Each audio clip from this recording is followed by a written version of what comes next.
प्रेम से बोलिए बाबा विश्वकर्मा की।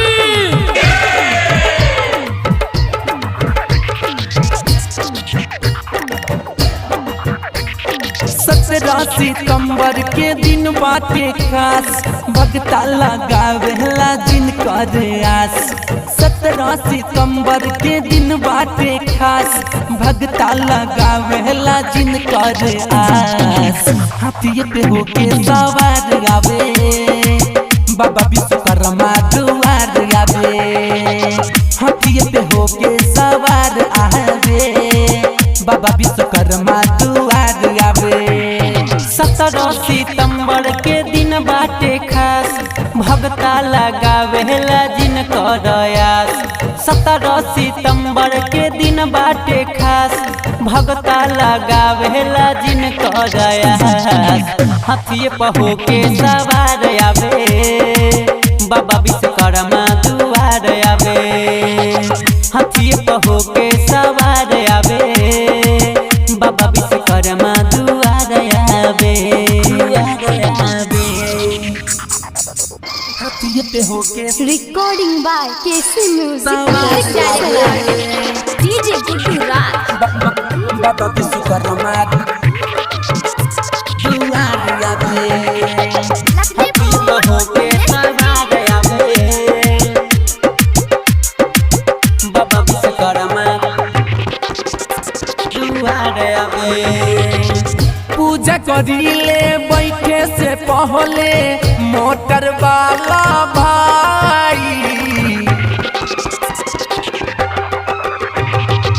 कंप्यूटर वाला भाई रहिले इनके नेह लगाई। रोजी रोजगार सबके मिलेला, किरपाई न कर जब बरसेला। सुतल किस्मत जाला हो जाग, मजदूर मिस्त्री सबके भाग।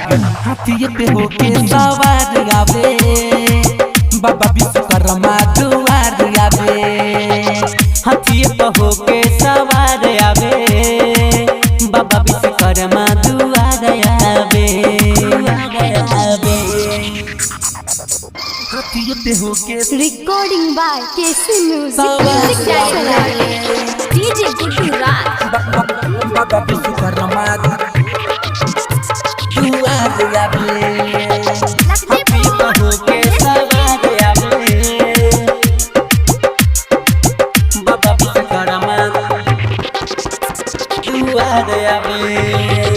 घर होके या होके ला मंदिर, सब में इनकर साथ हो।